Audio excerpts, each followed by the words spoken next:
So this week we are talking distribution networks. And why are we talking about that? Because lots of companies are looking at their distribution networks at the moment, and there are some slightly different dynamics going on. So that's coming right up.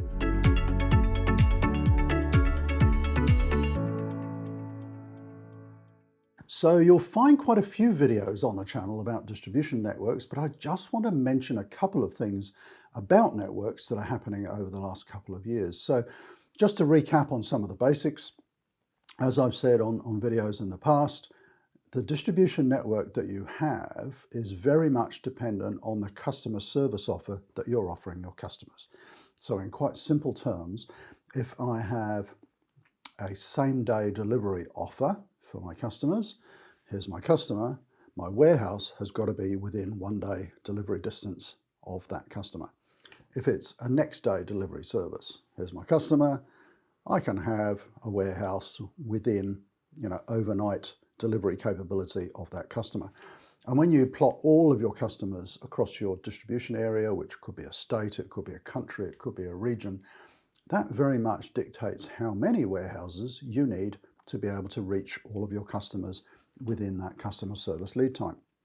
And it's interesting, if I can, I'll put a link down below to another network video, but when you look at all the trade-offs on a distribution network, what you're looking at is inbound transport cost coming into your warehouses, you've got the warehouse cost itself, you've got the inventory cost, the systems cost, you've then got the outbound distribution cost going out to your customers.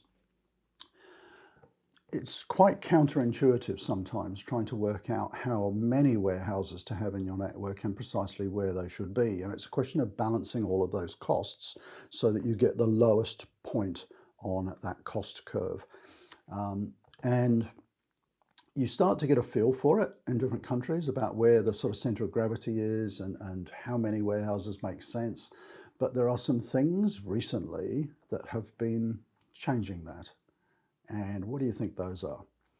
Well, there's two or three actually. One, and obviously this is during the COVID period. One is a lot more home delivery.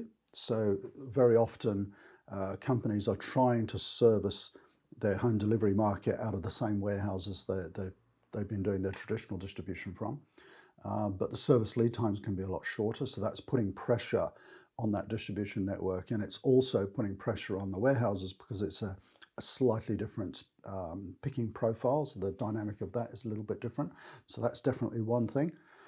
The other is stock availability, and so we're shooting this in December 2021, where there's quite a bit of an issue around resupply in the supply chains. And as we're coming into Christmas, people are talking about there being low stock levels because of the congestion around the world in supply chains and so on. So companies are finding it difficult to have access to products. They're worried about stock outs. They may be trying to build stock. And so all of those influences are having, all of those things are having an influence also on the distribution network. So they might be stock building. And I went through a very interesting example of this in the last couple of weeks with one of our consulting clients. And they have product in the, let's just say in the fitness industry.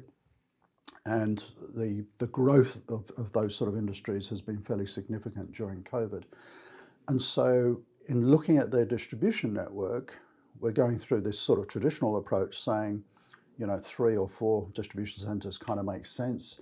But then we have to overlay this customer service component as well, because their customers want very quick delivery service.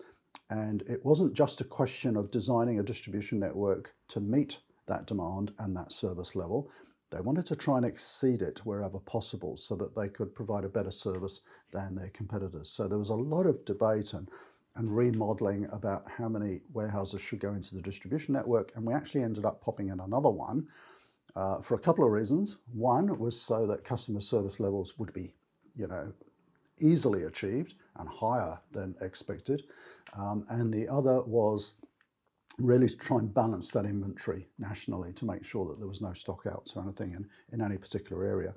So just a different perspective this week on distribution networks. We can go through that, theoretical process, that modeling process of determining the number of distribution centers and where they should be and so on. And that's it's complicated but not a difficult process. What you should be thinking about right now as well, though, is the implications of replenishment and customer service levels on your distribution network and how might that influence any change. So hopefully that makes sense to you. If you have any questions on that, do comment down below. Or have you changed your distribution network recently? Maybe comment on that down below as well. Thanks for watching.